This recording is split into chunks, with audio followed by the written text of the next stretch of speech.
de criaturas, fantasmas, bestas de pernas longas e coisas que fazem barulho à noite, bom Senhor, livrai-nos.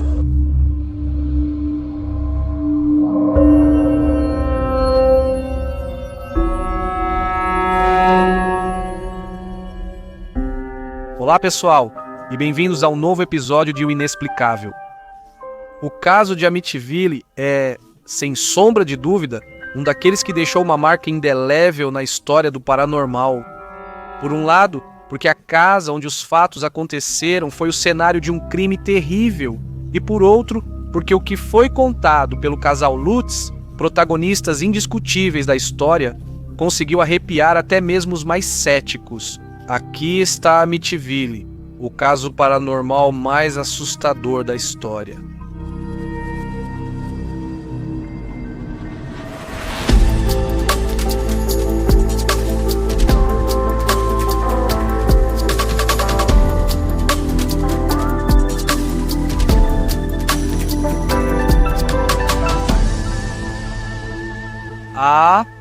O massacre da família DeFeo.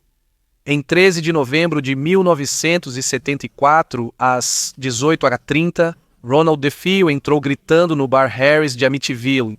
Long Island, Nova York, alguém me ajude? Atiraram no meu pai e na minha mãe. As pessoas, alarmadas, se reuniram em grupo e o acompanharam até a casa.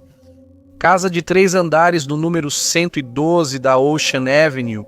Assim que entraram, vasculharam imediatamente o local e ficaram chocados ao encontrar os corpos de todos os membros da família DeFeo sem vida, deitados em suas camas. A polícia foi chamada e iniciou as investigações.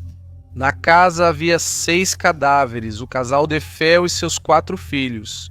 O único sobrevivente era justamente Roland, de apenas 23 anos. O jovem sugeriu que o assassino poderia ser um conhecido matador da máfia local, chamado Luiz Fallini. Nesse caso, era necessário oferecer a ele a proteção necessária para que não acabasse na lista das vítimas.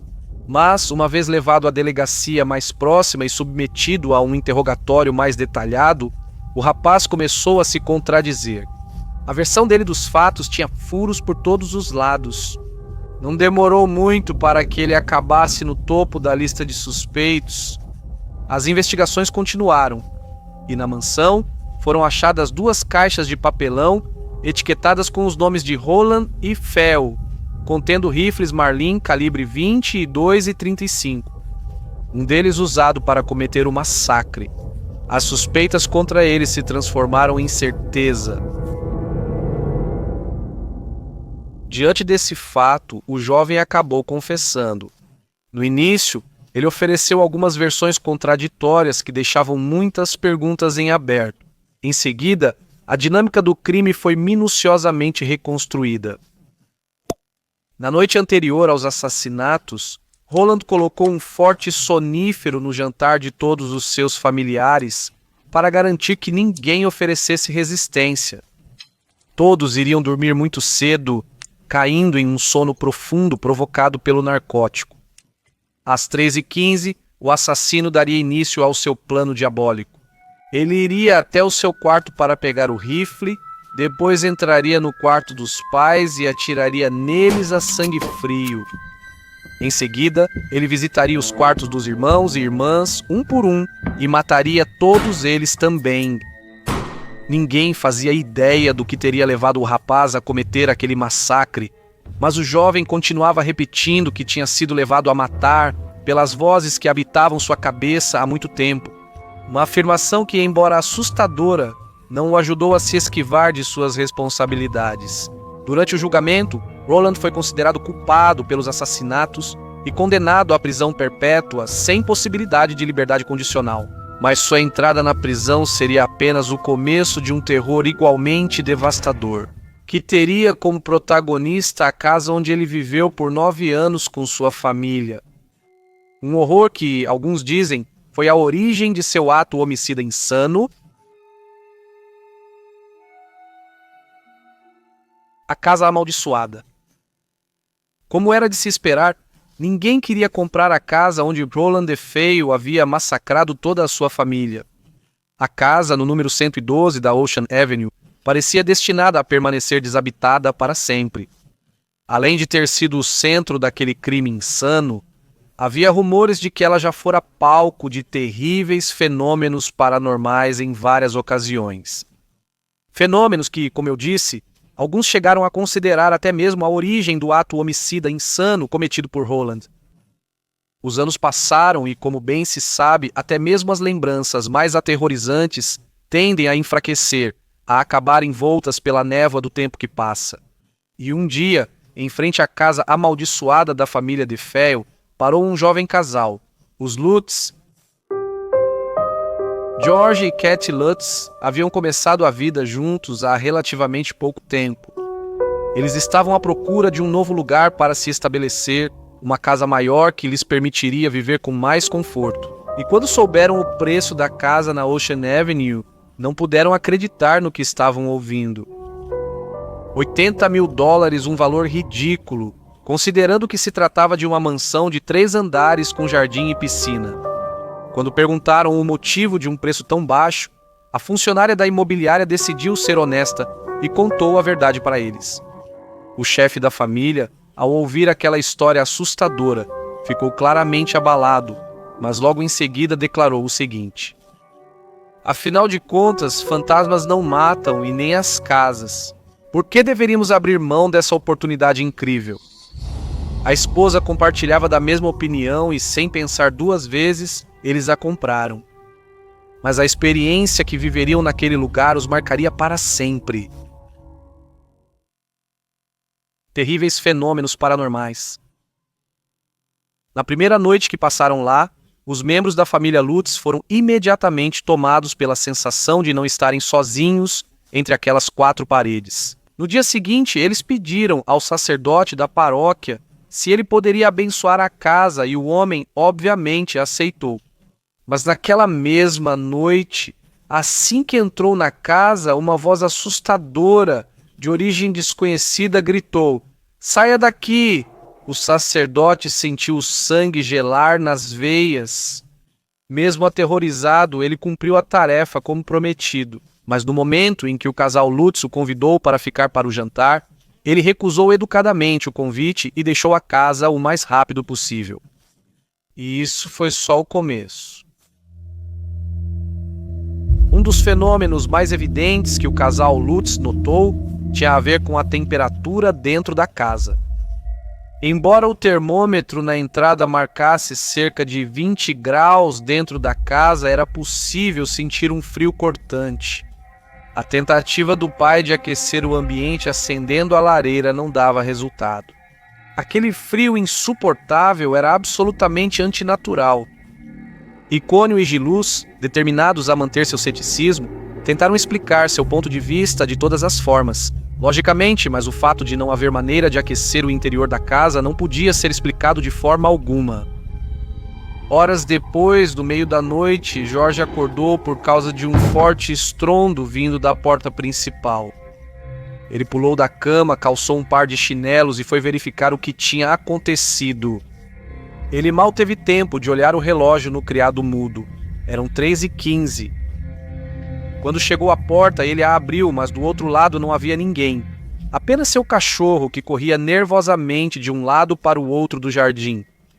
Jorge verificou se não havia ninguém escondido dentro de sua propriedade. Mas então, ele percebeu que a porta do depósito onde guardava as ferramentas estava aberta.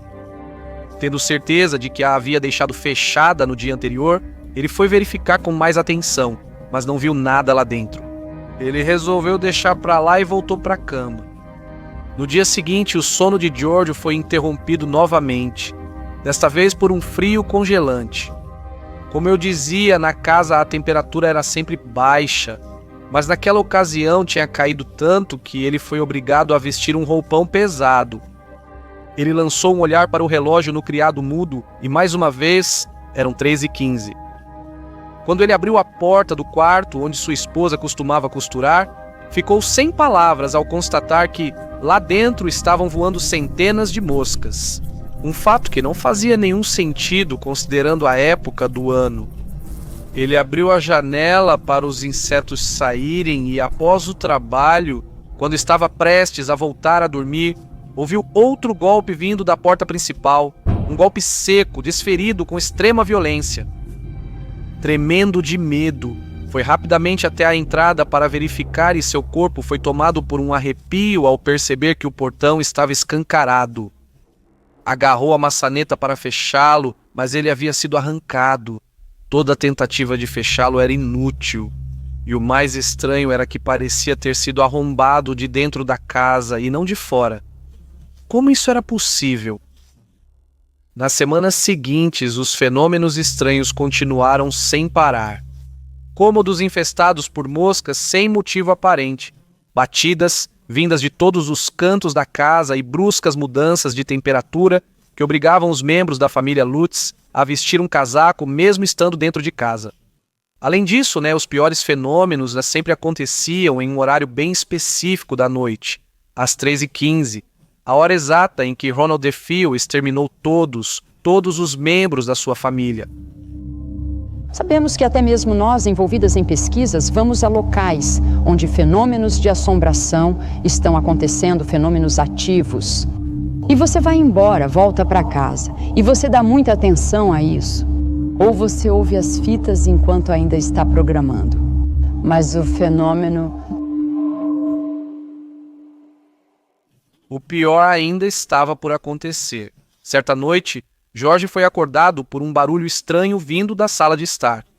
Sem conseguir entender o que o havia causado, ele se levantou para verificar e ficou surpreso ao ver a lareira acesa.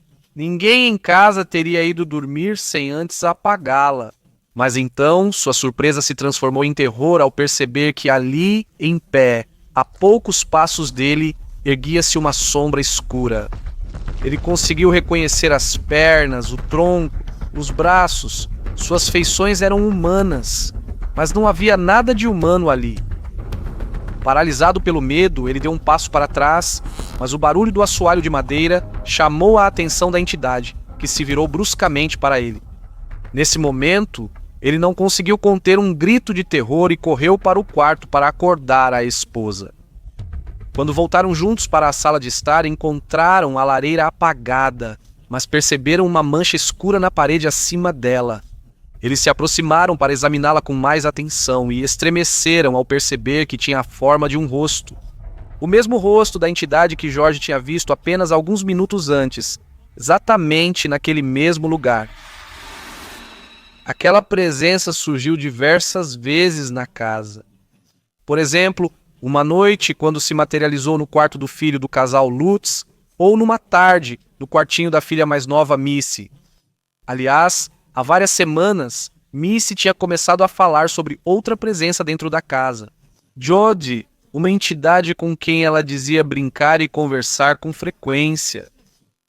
Investigações posteriores feitas por demonólogos experientes revelaram que Jody era um demônio extremamente perigoso, que assumia principalmente a forma de um grande porco. E foi em uma das noites em que George foi acordado pelos barulhos vindos do jardim. O homem jurou ter visto a luz do quarto de Missy acesa, e a pequena Missy na janela, ao lado do que parecia ser, de fato, uma criatura com a aparência de um enorme suíno. Aquela visão assustadora, junto com todos os outros fenômenos que vinham atormentando a família há meses, convenceram George de que era hora de pedir ajuda. Graças a uma amiga, ele conseguiu entrar em contato com uma suposta médium, Francine, que aceitou visitar a casa. Assim que chegou lá, ela foi direto para a cozinha, onde afirmou sentir o cheiro de uma colônia de barba, daquelas típicas usadas por homens de certa idade. Depois, ela disse que podia sentir a presença de um casal de idosos, talvez os antigos proprietários da casa, que decidiram permanecer ali após a morte. Ele visitou todos os cômodos da mansão. Quando colocou os pés no porão, Classo Calma foi tomado por uma profunda inquietação. Francine assegurava que naquele lugar havia sido enterrada uma pessoa cuja energia negativa ainda permeava cada canto da casa. Além disso, afirmava que naquele lugar havia ocorrido um assassinato que não tinha nada a ver com aqueles cometidos por Ronald DeFeo nos anos 70, Tratava-se de um crime ocorrido há muito tempo e de uma atrocidade que ainda podia ser sentida com perfeita clareza, principalmente por uma sensitiva como ela. Depois subiu as escadas do porão e se preparou para ir até o segundo andar da casa. Mas depois de dar apenas alguns passos em direção ao quarto de Missy, ela parou, incapaz de seguir adiante. Apressadamente, desceu novamente a escada para chegar ao térreo. Ela disse ao casal Lutz que a energia negativa naquele lugar era tão forte que nem mesmo ela conseguia suportá-la. Ela se desculpou e fugiu da casa o mais rápido possível. Antes de sair pela porta, ela acrescentou apenas uma última frase. Por favor, saiam desta casa o mais rápido possível e nunca mais voltem aqui. Essa experiência perturbou profundamente o casal Lutz. Confusos e desanimados, eles solicitaram novamente a ajuda do padre Pecoraro, o clérigo que havia abençoado a casa pouco depois de eles terem se mudado para lá. Apesar dos pedidos para que ele interviesse, o homem se recusou a voltar. Nesse momento, talvez movidos pela força do desespero, George e Kate decidiram fazer uma última tentativa. Eles mesmos tentariam abençoar o local com os meios que tinham à disposição.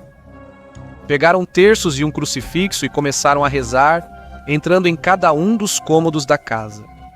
Mas apenas alguns minutos depois de começarem esse tipo de ritual improvisado, as paredes da casa começaram a tremer.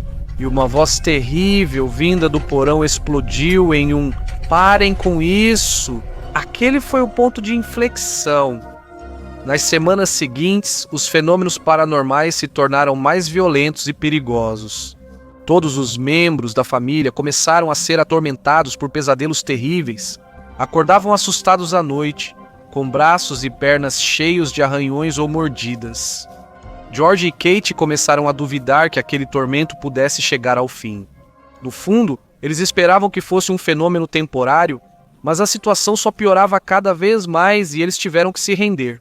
Numa noite, justamente enquanto discutiam o que fazer, sentados na sala de estar, a casa lhes deu a resposta que procuravam. Do outro lado da grande janela, bem no centro da parede, o casal viu claramente 2 olhos brilhantes de um vermelho sangue fixos neles. Assim que percebeu, Kate começou a gritar e George, apavorado, correu para pegar a espingarda e saiu pela porta da frente para pegar o intruso em flagrante. Mas lá não havia ninguém, apenas pegadas na neve em frente à janela, que pareciam ter sido deixadas por um animal de grande porte, um enorme porco. Ele não teve tempo de pensar, pois logo ouviu a esposa gritar dentro da casa. Ao voltar para a sala, ele a encontrou caída no chão, tomada pelo que parecia ser um espasmo, mas não era de forma alguma uma reação física. O corpo de Kate era arrastado pelo chão por uma força sobrenatural, contra a qual a mulher não podia oferecer resistência. George, tremendo de medo, ajudou-a a levantar e a acompanhou até a saída. Logo após, correu ao quarto dos filhos, pegou-os e deixou a mansão rapidamente. Foi exatamente nesse momento que tomou uma decisão drástica, totalmente apoiado por sua esposa.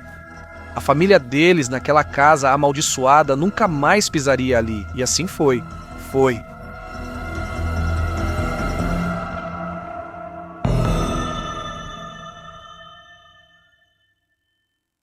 A investigação dos cônjuges W.A.R.R.E.N. Com a saída da família Lutz de cena, a casa ficou nas mãos dos investigadores do paranormal, determinados a estudá-la mais a fundo e entender a origem de sua natureza maligna. E quem, senão os cônjuges Warren, poderia contribuir mais para as investigações?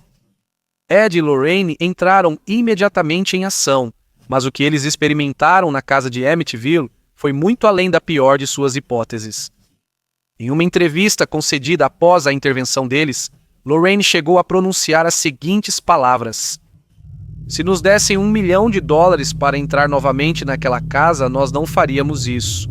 Nem eu, nem meu marido, porque isso arruinou nossas vidas. Foi terrível, simplesmente terrível. Naquele lugar, meu corpo levitou naquela casa. O que aconteceu foi horrível, realmente horrível." A primeira coisa que o casal Warren fez foi ajudar a família Lutz a recuperar de dentro da casa os objetos que lhes pertenciam. Nem George nem Kate tinham a menor intenção de colocar os pés naquele lugar, nem que fosse por um instante.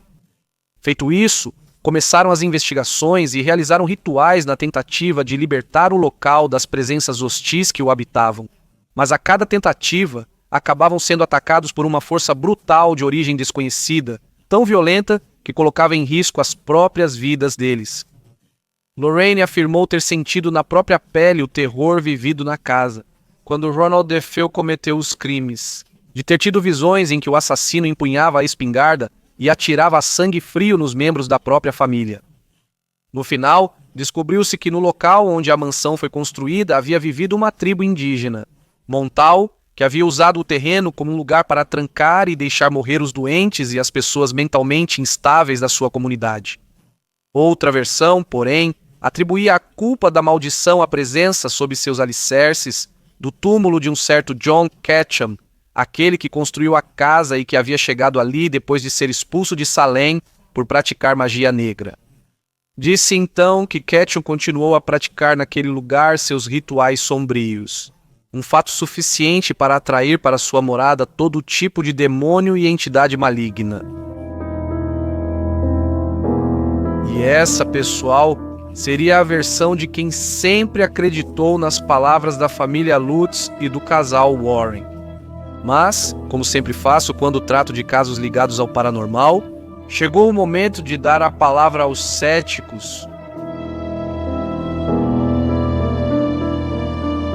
Obviamente, essa história também foi amplamente criticada e desacreditada pelos céticos, especialmente por aqueles que estavam convencidos de que os cônjuges Lutz a haviam arquitetado para obter benefício econômico. De fato, é preciso dizer que, quando a história ganhou a mídia, os Lutz deram inúmeras entrevistas. Vale considerar que o casal provavelmente não dava essas entrevistas de graça. No entanto, quem acreditava na boa-fé do casal sugeria outra teoria. O caso de Ronald DeFeo havia revelado um provável envolvimento da máfia local no assassinato, que, segundo dizem, estava interessada em tomar posse da propriedade da família DeFeo. Quando Ronald cometeu o massacre, a intervenção dos Lutz como compradores da propriedade teria representado um imprevisto. A única maneira de obrigá-los a ir embora, sem recorrer novamente ao assassinato, teria sido fazê-los acreditar que a casa estava assombrada. Em resumo, teria sido a máfia que armou toda a encenação que levou à fuga deles. Mas, como sempre, essa tese não é facilmente sustentável. Se o que foi afirmado pelo casal Lutz fosse verdade, como o grupo de mafiosos teria conseguido encenar alguns dos eventos mais inexplicáveis?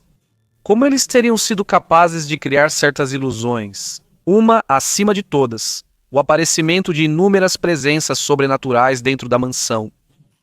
Claro, os céticos também insistem no fato de que, nos anos seguintes, não foram mais relatados eventos paranormais dentro da mansão.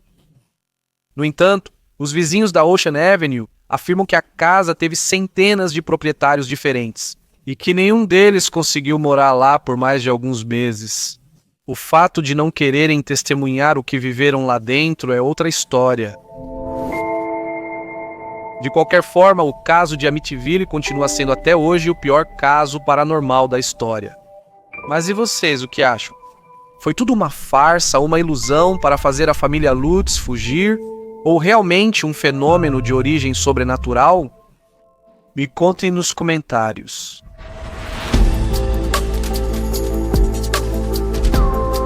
Comentário Inexplicável. Pot é uma série criada e apresentada por Luca Parrella. Design de som por Matheus D'Alessandro. Ouça no YouTube ou em todas as plataformas de música e podcast.